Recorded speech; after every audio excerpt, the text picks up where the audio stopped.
Praise the lord. అందరికీ వందనాలు. దేవుని వాక్యం మీ జీవితంను స్థిరపరుస్తుందని మేము నమ్ముచున్నాము.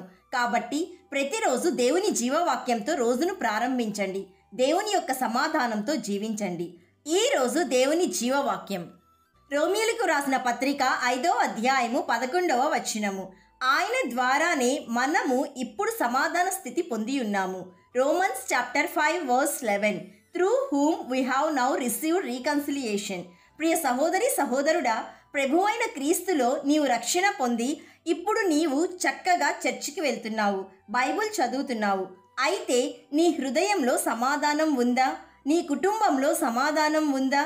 నీవు మనుష్యులందరితో సమాధానంగా జీవిస్తున్నావా? ఎస్ అని నీ ఆన్సర్ అయితే నీవు సమాధాన సువార్తను ప్రకటించు.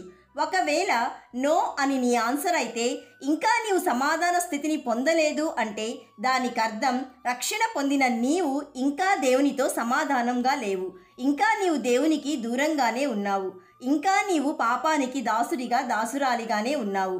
ఇంకా నీవు ఈ లోకానికి, లోకంలోని కోరికలకు దాసుడిగా దాసురాలిగానే ఉన్నావు.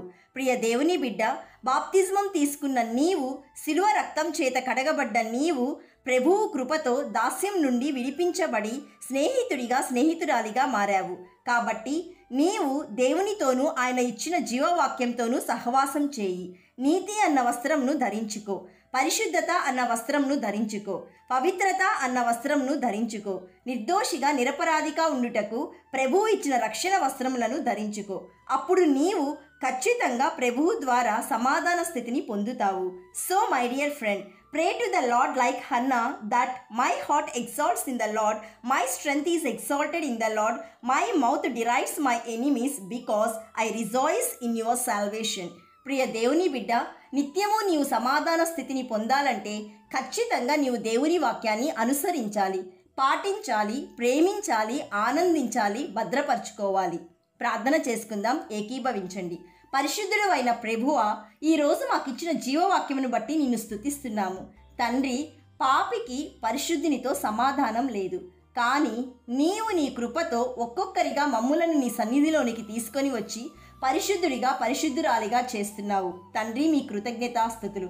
అయినను మేమింకనూ దారి తొలగిపోతున్నాము. తండ్రి, మమ్ములను క్షమించుమని బ్రతిమాలుచున్నాము. ఈరోజు జీవవాక్యం వింటున్న ప్రతి ఒక్కరూ, వారి కుటుంబాలు నీవిచ్చిన సమాధాన స్థితిని పొందుకోవాలని, నీ రాకడకు సిద్ధపడాలని సమాధానమునకు కర్త అయిన యేసయ్య నామంలో అడుగుచున్నాము తండ్రి. ఆమెన్. God bless you.